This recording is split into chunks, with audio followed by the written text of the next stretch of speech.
इस वीडियो में आज हम अध्ययन करेंगे हमारा पर्यावरण। पर्यावरण क्या होता है? पर्यावरण हम दो शब्दों से मिलकर बना है, परि धन आवरण। परि का मतलब जो हमारे चारों तरफ है, आवरण मतलब जिससे हम घिरे हुए हैं, अर्थात इसका सीधा सा मतलब है ऐसा आवरण जिससे हम चारों तरफ से घिरे हुए हैं, उसे पर्यावरण कहते हैं। जैसे हवा, पानी, भूमि, सर्दी, गर्मी, नदियाँ, ये आदि ये सभी चीज़ें हमारे जीवन को प्रभावित करती हैं और इनके लिए और ये हमारे जीवन के लिए काफ़ी महत्वपूर्ण होती हैं। इसलिए यह ज़रूरी है कि हम पर्यावरण को अपने अनुकूल बनाए रखें। आइए हम देखते हैं अगला पर्यावरण का परिभाषा। पर्यावरण का मतलब वह सभी चीज़ें होती हैं जो हमें घेरे रहती हैं। सभी जैविक और अजैविक घटक शामिल होते हैं उसमें। पर्यावरण का मतलब होता है जिनसे हम चारों साइड से घिरे हुए हैं, चारों तरफ से घिरे हुए हैं। इनमें दो चीज़ें आती हैं, जैविक घटक और अजैविक घटक। जैविक घटक कौन कहलाते हैं? ऐसे घटक जिनमें जीवन पाया जाता है, जो सांस लेते हैं, वो जैविक घटक कहलाते हैं। ऐसे अजैविक घटक ऐसे घटक जो निर्जीव होते हैं, वो अजैविक घटक में आते हैं। जैविक घटक के कुछ उदाहरण समझेंगे, जैसे पौधे और जानवर। पौधे सांस लेते हैं, जानवर भी सांस लेते हैं, वो जीवित होते हैं। अजैविक घटक होता है हवा, जल, भूमि। ठीक है, आगे देखते हैं।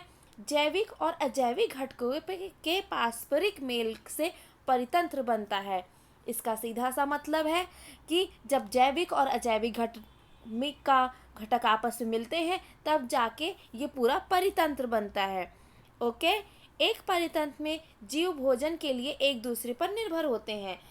एक परितंत्र कहने का मतलब है एक पूरे सर्किल में जो जीव होते हैं वो भोजन के लिए एक दूसरे पर निर्भर होते हैं, जिसे आहार श्रृंखला या आहार जाल कहते हैं। आहार श्रृंखला में जैसे छोटे जीव घास पे निर्भर होते हैं, शाकाहारी चीज़ों पे निर्भर होते हैं, बड़े जीव उन छोटे जीवों पे निर्भर होते हैं। ऐसे ही ये श्रृंखला चलती रहती है और इसे पूरा जाल कहते हैं।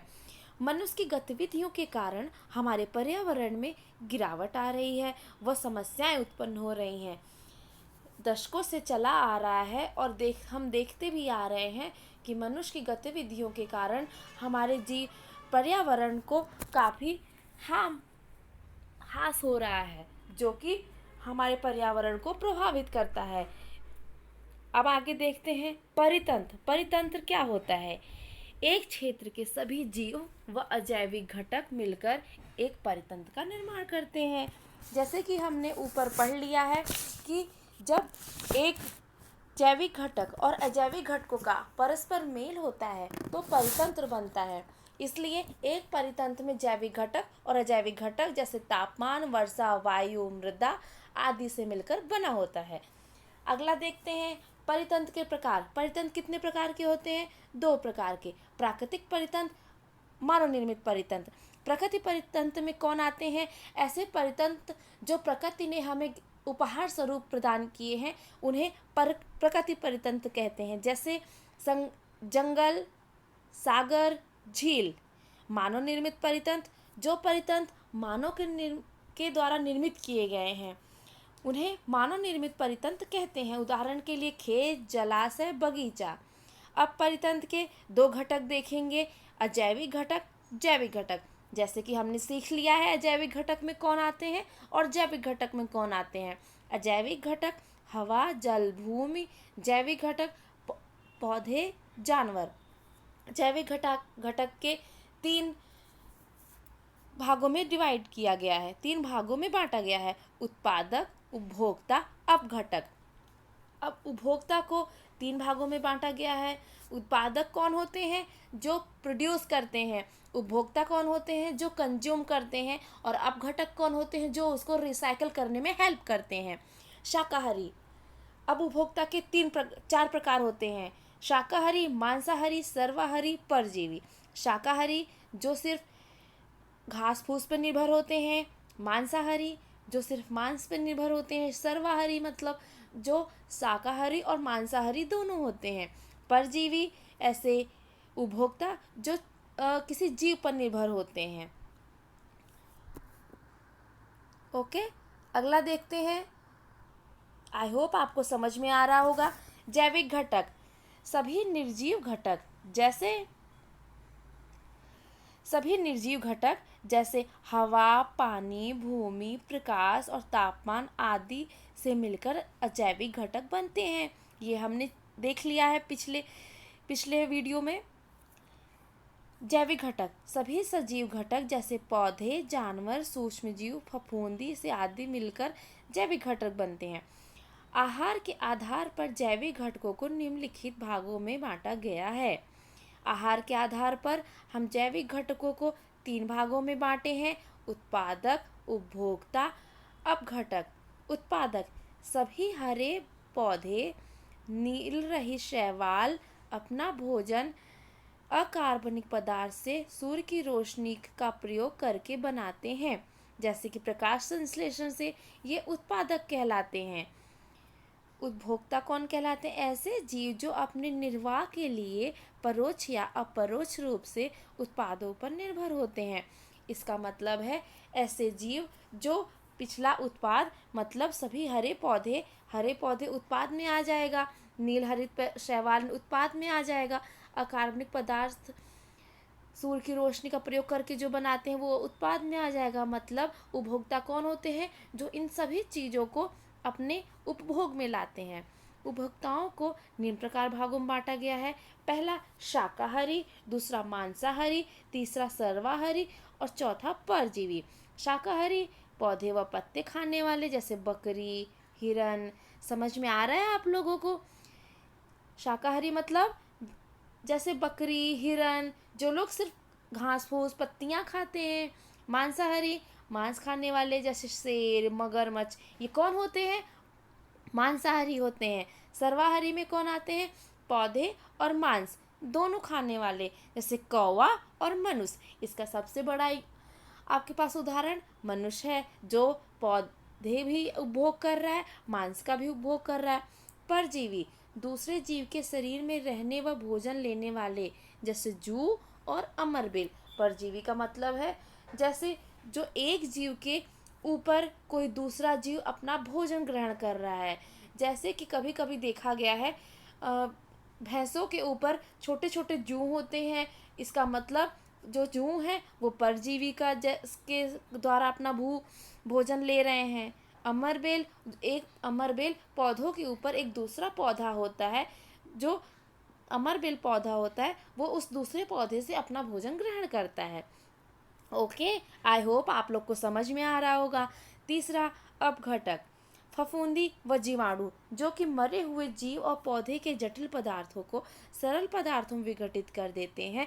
इस प्रकार अपघटक स्रोतों की भरपाई में मदद करते हैं। अपघटक का मतलब क्या होता है कि जैसे कि कोई जानवर मर गया, उसके ऊपर जीवाणु आ गए और उसको धीरे धीरे करके ख़त्म कर दिए, ये अपघटक हो गया। और इसी तरह ये उन जटिल पदार्थों को सरल पदार्थों में विघटित कर देते हैं। अपघटक स्रोतों की भरपाई में मदद भी करते हैं। ओके, आइए नेक्स्ट देखते हैं। आहार श्रृंखला, क्या होता है आहार श्रृंखला? आहार श्रृंखला एक ऐसी श्रृंखला है जिसमें एक जीव दूसरे जीव को भोजन के रूप में खाते हैं। उदाहरण, घास को हिरन खाता है और हिरन को शेर को। समझ में आ रहा है आप लोग को? इसका मतलब है कि घास को कौन खा रहा है? हिरन। हिरन को कौन खा रहा है? शेर। ये एक श्रृंखला है। आइए नेक्स्ट देखते हैं।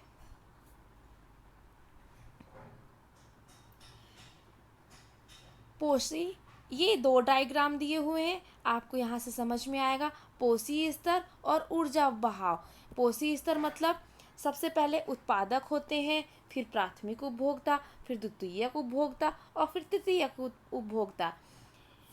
ऊर्जा के बहाव में ऊर्जा की यहाँ पे कैलोरी जूल में ऊर्जा ली हुई है। ओके, अब नेक्स्ट देखते हैं जैव संवर्धन। क्या होता है जैव संवर्धन? आहार श्रृंखला में हानिकारक रसायनों की मात्रा में एक पोषी स्तर से दूसरे पोषी में जाने पर वृद्धि होती है। इसका मतलब है आहार संवर्धन में क्या होता है?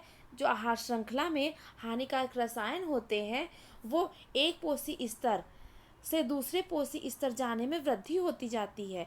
इसका सीधा सा मतलब है कि जब आहार श्रृंखला में उपभोक्ता कोई चीज़ रसायन का उपभोग कर रहा है तो वो जब प्राथमिक उपभोक्ता के पास जाएगा तो वहाँ पे उस रसायन की मात्रा में वृद्धि होगी। इसे कहते हैं जैव संवर्धन क्रिया या जैव संवर्धन बोलते हैं। ऐसे रसायनों में की सबसे अधिक मात्रा मानव शरीर में होती है। क्यों? क्योंकि मानव जो होता है वो तृतीयक उपभोक्ता में आता है। ओके। आहार नाल, आहार जाल, आहार श्रृंखलाएं आपस में प्रकृति रूप से जुड़ी होती हैं जो एक जाल का रूप धारण कर लेती है। इसे आहार जाल कहते हैं। आहार जाल में हम समझ सकते हैं सांप, चील, मेढक, चूहा, तिलचट्टा, खरगोश, पौधा, लोमड़ी।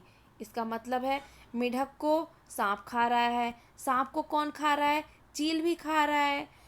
और सांप क्या खा रहा है? चूहा भी खा रहा है। और चील जो है वो चूहे को भी खा रही है, सांप को भी खा रही है।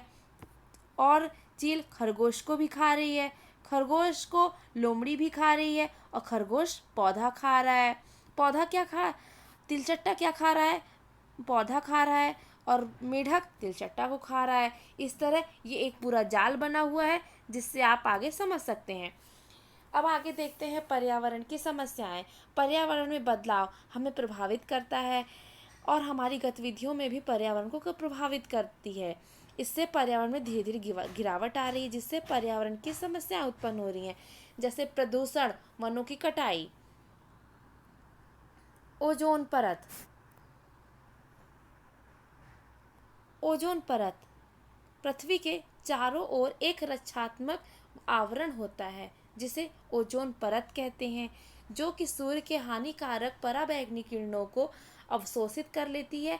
इस प्रकार से यह जीवों को स्वास्थ्य संबंधी हानियों जैसे त्वचा कैंसर, मोतियाबिंद, कमजोर प्रतिरक्षा तंत्र, पौधों का नाश आदि से रक्षा करती है। मुख्य रूप से ओजोन परत समताप मंडल में पाई जाती है जो कि हमारे वायुमंडल का हिस्सा है। जमीनी स्तर पर ओजोन एक घातक जहर है।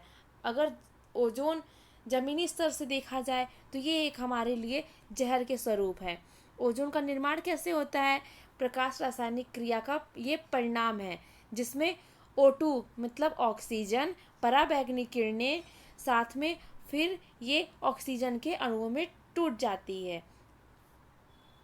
आई होप आप लोग को ये वीडियो अच्छा लगा होगा और समझ में आया होगा। Thank you class.